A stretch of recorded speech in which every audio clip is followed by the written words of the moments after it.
창세기 3장 21절 말씀 다 같이 한 목소리로 보시겠습니다. 여호와 하나님이 아담과 그의 아내를 위하여 가죽옷을 지어 입히시니라. 아멘.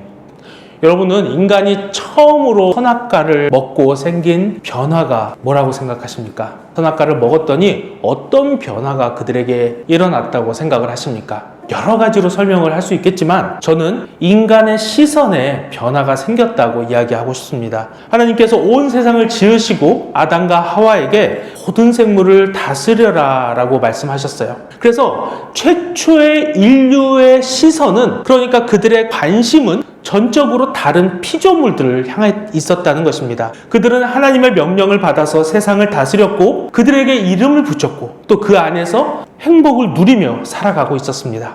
또 인간의 또 다른 관심은 다른 사람에 대한 관심이었어요. 하나님께서는 아담을 잠들게 하시고 그의 갈비뼈를 취해서 하와를 지으셨습니다. 아담이 잠에서 일어나서 하와를 보니까 너무나 아름다운 거예요. 하나님께서 지으신 또 다른 사람을 보았는데 그가 너무 완벽한 겁니다. 그래서 그는 하와를 보며 사랑에 빠졌고 곧 그에게 여자라는 이름을 붙여줍니다. 이처럼 최초의 인간의 모습을 성경이 뭐라고 묘사를 하냐면요, 2장 25절을 보면 이렇게 나와 있습니다. 아담과 그의 아내 두 사람이 벌거벗었으나 부끄러워하지 아니하니라. 벌거벗었으나 부끄럽지 않았어요. 너무나 아름다웠기 때문에 그렇죠. 자, 그런데 문제가 생깁니다. 사단이 뱀을 이용해서 이 아담과 하와를 유혹하고 그들이 하나님께서 금하신 선악과를 먹음으로써 죄를 짓고 타락한 것입니다. 그리고 나서 그들에게 그 직후에 큰 변화가 생기는데요. 3장 7절과 8절을 보겠습니다. 이에 그들의 눈이 밝아져 자기들이 벗은 줄을 알고 무화과 나무 잎을 엮어 치마로 삼았더라. 그들이 그날 바람이 불 때 동산에 거니시는 여호와 하나님의 소리를 듣고 아담과 그의 아내가 여호와 하나님의 낯을 피하여 동산나무 사이에 숨은지라. 타락으로 인해서 인간의 시선의 변화가 생긴 겁니다. 전에는 다른 동물들을 향했고, 전에는 하나님의 창조물들을 향했고, 전에는 다른 사람에게 그 시선을 두었다면 이 선악과를 먹은 직후부터 그들의 시선이 자기 자신을 향하게 되었던 거예요. 자기 자신을 사랑하게 됐고, 그리고 그래서 자기 자신을 바라보았더니 죄로 인해 타락한 모습만이 보이는 것입니다. 너무나 추악한 거예요. 도무지 그 안에는 하나님의 선하심이라고는 찾아볼 수가 없는 겁니다. 그동안 그들이 본 것은 정말로 완벽한 세상이었고 완벽한 사람이었고 완벽한 피조물들이었습니다. 하나님께서 보시기에도 좋았다라고 말씀하실 정도로 완벽한 것만 보다가 처음으로 죄로 일그러진 그들 자신의 모습을 보게 된 것입니다. 그렇게 그들에게는 수치심이라는 것이 생깁니다. 그래서 그들은 하나님 앞에서 자신들의 몸을 숨기죠. 근데 3장 10절을 보면 아담이 왜 하나님 앞에서 숨었는지에 대해서 우리가 알 수 있습니다. 10절 말씀 제가 보겠습니다. 이르되 내가 동산에서 하나님의 소리를 듣고 내가 벗었으므로 두려워하여 숨었나이다. 내가 나를 보았더니 벌거벗었다는 거예요. 그러한 벌거벗은 모습을 보면서 괴로움과 수치심에 살아가게 됐다는 것입니다. 예전에 교회에서 제가 맡은 청년부에서 한 새신자 청년이 왔어요. 그래서 1단계 성경 공부를 하고 있었는데 그가 이런 질문을 했습니다. 목사님, 저는 이것만큼은 도저히 이해가 되지 않아요. 아담과 하와의 원죄가 지금 나와 무슨 상관이 있을까요? 내가 지은 죄도 아닌데 내가 왜 그 책임을 져야 하는 걸까요? 아담과 하와가 어떻게 했든 그냥 내가 바르게 살고 내가 열심히 살아가면 되는 거 아닐까요? 아직 성경을 잘 모르는 초신자에게 짧은 시간 안에 대답을 해야 했기 때문에 잠시 고민한 후에 이렇게 대답했습니다. 형제님, 아담과 하와의 죄로 인해서 인류에게 생긴 변화가 있습니다. 그거는 바로 우리가 우리 자신만을 바라보게 된 거예요. 내 문제를 해결하는 길이 내 안에 있다고 믿게 된 것입니다. 다른 구원자는 필요하지 않고 나만이 나의 구원자가 될 수 있다고 믿게 된 겁니다. 우리는 이 세상을 살아가면서 나 자신에게 집중합니다. 특히 현대사회가 그래요. 1980년대부터 유행했던 뉴에이지 운동이라는 것이 있는데 거기에 이런 슬로건이 있습니다. 당신의 내면을 살펴보세요. 자신을 탐구해보세요.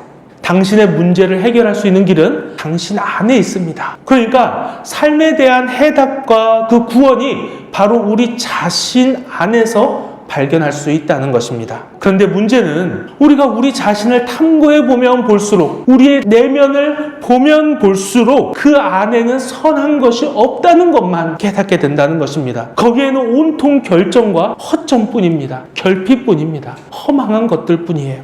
예를 들어서 나 자신에게 집중하면서 살펴봅니다. 그랬더니 나는 언젠가는 반드시 죽겠구나. 나에게 있어서 죽음은 피할 수 없는 존재구나 하는 것이 깨닫게 돼요. 삶의 가장 큰 고통인 죽음의 문제가 떡하니 내 앞에 있는 거예요. 그래서 이것을 해결하기 위해서 건강의 문제에 집중합니다. 건강식품도 사 먹고 병원도 열심히 다니고 운동도 열심히 합니다. 하지만 시간이 지날수록 내 몸은 점점 더 연약해져 갑니다. 우리의 건강은요, 시간차가 있을 뿐이지 누구나 조금씩 계속해서 안 좋아지게 되어 있어요. 세월의 흐름에 따라서 우리 모두는 필연적으로 건강한 몸에서 멀어지고 죽음에 가까워집니다. 그래서 이제 우리는 이것을 극복하기 위해서 더 많은 것들을 해봅니다. 좋은 의원도 찾아가 보고 좋은 약도 먹어보고 이외에도 더 좋은 방법을 찾아보면서 여러 가지로 노력을 하지만 나 자신에게 집중하는 방법으로는 죽음의 문제를 원칙적으로 해결할 수가 없게 되는 것입니다. 또 학생이라고 생각을 해보죠.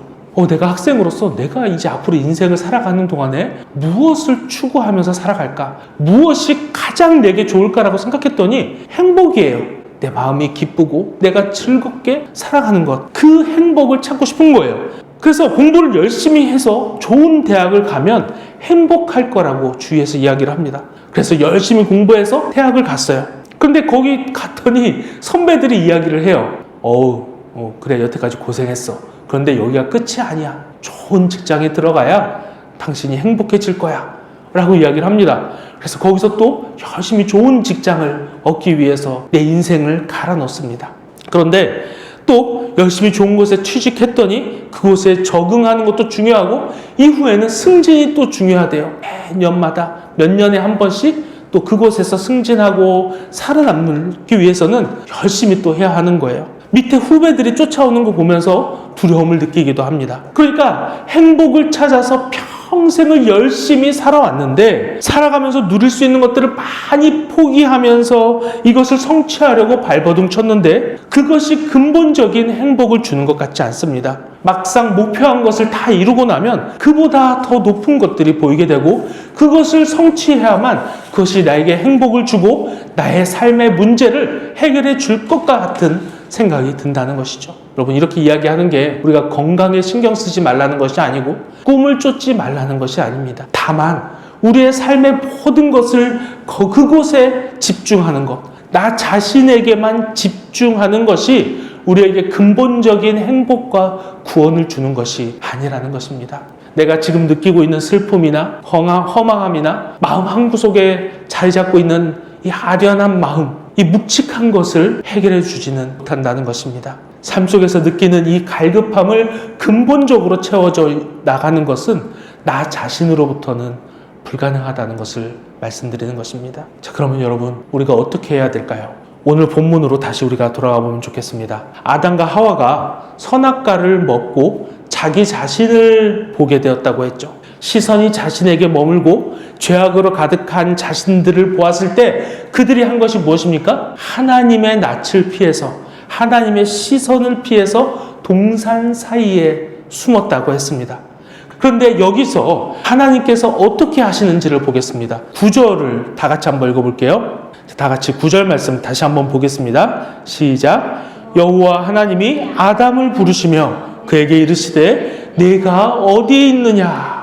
여러분, 지금 하나님이 뭐 하고 계십니까? 아담을 찾고 계세요. 하나님의 시선이 어디를 향하고 있습니까? 하나님의 시선은요, 인류 역사상 가장 큰 죄를 지은 이 아담과 하와를 향해 있었다는 것이에요. 아담아, 네가 어디 있느냐? 라고 하나님께서는 애타게 그를 찾으며 그를 부르고 계셨던 것입니다. 여러분, 우리의 시선은 우리에게 향하고 있고 그럼으로써 우리의 죄악된 모습을 보며 수치심을 가지고 부끄러워하고 있는데 하나님께서는 그러한 우리를 애타게 찾고 계시다는 것이죠. 여러분, 하나님께서 아담을 부르실 때 아담이 죄를 지었다는 것을 모르고 부르셨을까요? 아담을 좀 찾으려고 봤는데 아담이 어딘가에 좀 안 보여서 아담아 어딨느냐라고 부르신 걸까요? 그렇지 않아요. 하나님은 이미 일어난 모든 일을 다 알고 계셨습니다. 아담이 하나님을 어떻게 배신했는지, 그리고 이것 때문에 앞으로 인류가 어떤 죄악된 길을 걸을 것인지, 어떻게 하나님을 떠나 살아갈 것인지, 그리고 하나님께서 지으신 이 완전한 세상, 보시기에 좋았던 이 세상이 점점 더 어떻게 타락하고 어떻게 망가져 갈지 시간과 공간을 초월하신 하나님께서는 다 알고 계셨다는 것입니다. 그러나 그 순간에도 하나님은 다른 어떤 것도 찾지 않으셨어요. 지금 부끄러워서 어쩔 줄 모르는, 그래서 하나님을 피해서 동산 가운데 숨은 이 아담에게만 시선을 향하셨다는 것입니다. 우리도 마찬가지예요. 아담으로부터 원죄를 이어받은 우리는 여전히 죄인입니다. 우리는 타락했고 스스로 구원할 수 없는 존재입니다. 허망하며 아무런 희망도 빛도 없이 살아가야 했던 존재입니다. 하지만 그런 우리에게 하나님께서 시선을 고정하십니다. 우리를 찾아주세요.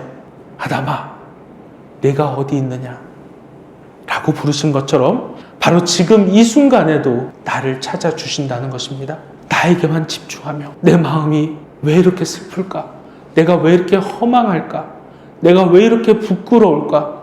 왜 내가 채워도 채워질 수 없는 것들에 내가 너보다 힘이 들까? 이렇게 고통스러워하는 우리를 애타게 찾으신다는 것입니다. 그렇다면 하나님께서 우리를 찾으시는 그 이유가 뭘까요? 왜 찾으시는 걸까요? 찾아서 혼내키고 저주를 내리시기 위해서일까요? 네가 감히 내가 만든 것들을 다 망가뜨리니 피조물 주제에 그렇게 하려고 하나님께서 이 아담을 찾으신 걸까요? 아닙니다. 하나님께서 아담을 찾으신 이유, 그리고 지금도 우리를 찾으시는 이유는 우리의 이 가지고 있는 수치심의 근본적인 원인을 제거해 주시기 위해서입니다. 하나님은 아담과 하와를 만나서 약속의 말씀을 주십니다. 그들에게 이야기하시는 중에 우리가 유명한 말씀이 있죠. 15절 말씀을 주십니다. 다 같이 읽어볼까요? 시작. 내가 너로 여자와 원수가 되게 하고 내 후손도 여자의 후손과 원수가 되게 하리니 여자의 후손은 내 머리를 상하게 할 것이요 너는 그의 발꿈치를 상하게 할 것이니라 하시고. 우리가 잘 알고 있는 말씀이죠.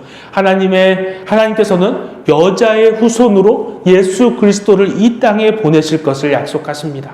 내가 이 문제를 해결하겠다. 내가 반드시 이 너의 마음에 있는 이 죄, 이 수치심의 문제를 해결할 것이다. 내 외아들을 이 세상에 보내서 그가 내 죄를 대신하게 함으로써 내가 가지고 있는 그 죄책감, 너의 그 고통의 근본의 그 원인을 제거하고 내가 반드시 너를 구원하겠다라고 약속하신 것입니다. 그리고 신실하신 하나님께서는 정말로 예수님을 이 땅에 보내셨어요. 그리고 그분이 십자가를 지고 아담으로부터 이어졌던 이 죄악의 문제를 해결하신 거예요. 왜 예수님께서 십자가를 지시면서 그토록 많은 수치심을 겪으셔야 했을까요? 그냥 십자가에 달려 죽으시기만 해도 우리의 죄의 문제를 해결하실 수 있는 것 같은데 왜 사람들로부터 조롱받고 비웃음받고 가시면류관을 써야 됐고 옷벗김을 당하고 그 온갖 조롱과 모욕과 수치심을 당해야 했을까요? 그것은 바로 우리의 이 죄의 결과가 바로 수치심이기 때문에 그래요. 우리가 나를 보았을 때 가졌던 그 수치심을 예수님께서 직접 대신 당하신 것입니다. 예수님은 우리를 대신해서 옷벗김을 당하신 것이고 사람들로부터 조롱을 받고 침뱉음을 당하신 겁니다. 이 모든 것이 우리가 당해야 될 수치였지만 예수님은 마치 이 모든 심판이 자신을 향해 있던 것처럼 원래 자신의 것인 것이냐 묵묵히 감당하셨습니다. 여러분, 우리가 이런 말을 하죠. 우리의 시선이 하나님의 시선과 맞닿아 있게 하여 주옵소서. 우리가 바라보는 곳이 하나님이 바라보는 것을 보게 하여 주옵소서. 그런데요, 이 말이 정말 놀라운 신앙의 고백이지만 이 하나님의 시선이 향하고 있는 곳이 어디인지를 우리가 바라보면 더욱더 우리가 놀라게 됩니다.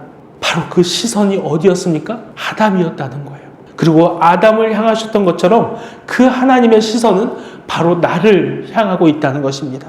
그렇기 때문에 이제 우리가 눈을 들어서 하나님의 시선을 향한다는 것은 오늘 본문 말씀대로라면 우리가 보게 되는 것이 어디가 된다는 것입니까? 내가 눈을 들어 하나님의 시선에 내 시선을 맞춘다면 우리가 무엇을 보게 되는 것입니까? 바로 하나님의 눈에 비친 나 자신을 보는 것이에요. 하나님의 시선을 통한 나의 모습을 보는 것입니다. 하나님은 변함없는 긍휼과 사랑으로 우리를 바라보십니다. 내가 나의 시선으로 나를 바라보면 추악하고 고통스러운 것밖에 없지만 하나님의 시선을 통해 우리가 바라본다면 하나님의 사랑으로 나를 바라보게 됩니다. 오늘 처음에 찬양했던 건 무엇입니까? 나의 어여쁜 자야. 너무나 사랑스러워 견딜 수 없는 그 말씀하셨던 그 하나님의 마음으로 나를 바라보게 되는 거예요. 그리고 그 시선에는 위안과 평안이 있습니다. 나는 여전한 죄인이지만 이 추악한 죄까지 감싸주시는 하나님의 사랑을 느낄 수 있게 되는 것입니다. 아장아장 걷는 아기가 있어요. 그 아기가 달려가다가 넘어집니다. 무릎에 까지고 피가 나요. 애들이 처음에 넘어졌을 때 안 울다가 언제 웁니까? 자기가 까진 무릎을 보고 그 피를 보면 그때서야 앙 하고 울죠. 근데 엄마가 와서 그 아이를 탁 안아줍니다. 그리고 아이의 눈을 가려주죠. 딱 안아줍니다. 아이가 다친 부위를 보면 더 기겁할까봐 그의 눈을 가려주는 것이죠. 그리고 엄마가 얼른 그 아이의 귀에 속삭여줍니다. 걱정 마. 엄마가 있잖아. 엄마가 너의 아픈 부위를 치유해 줄게. 이제 아이는 걱정이 없게 됩니다. 다친 자신을 보는 것 대신에 나를 치료하시는 엄마를 바라봅니다. 엄마의 눈을 보면 마음이 안심이 되고 평안을 느낍니다. 엄마의 사랑으로 인해서 아이는 더 이상 아프지 않아요. 여러분, 시선을 하나님께 두시기 바랍니다. 나의 상처는 아무리 내가 보고 울어도 그 상처는 아프고 피가 날 뿐입니다. 하지만 우리가 나의 상처를 보며 치료해 주시는, 진정으로 걱정해 주시는 그 엄마의 눈을 바라볼 때 진정으로 평안을 느끼고 그 고통에서 해방되는 것입니다. 우리에게는 나의 상처를 보고 치료해 주시는 엄마와 같은 하나님이 필요합니다. 하나님은 결국 아담과 하와에게 가죽 옷을 지어 입히십니다. 마지막으로 3장 21절 말씀을 함께 한 목소리로 보겠습니다. 오늘 본문 말씀 다시 한번 보겠습니다. 3장 21절입니다. 여호와 하나님이 아담과 그의 아내를 위하여 가죽 옷을 지어 입히시니라. 하나님께서 그들의 수치심, 그들이 벌거벗은 것을 가려주셨어요. 하나님은 우리의 벗은 몸을 가려주시는 분이십니다. 우리의 모든 수치를 덮어주십니다. 더 이상 시선을 내게 두지 마시기 바랍니다. 하나님께 시선을 두시기 바랍니다. 그런 가운데 우리의 모든 수치심을 덮으시는 그 하나님의 사랑으로 인해 진짜 행복한 삶, 진짜 안정된 삶을 누리기를 주님의 이름으로 축복합니다.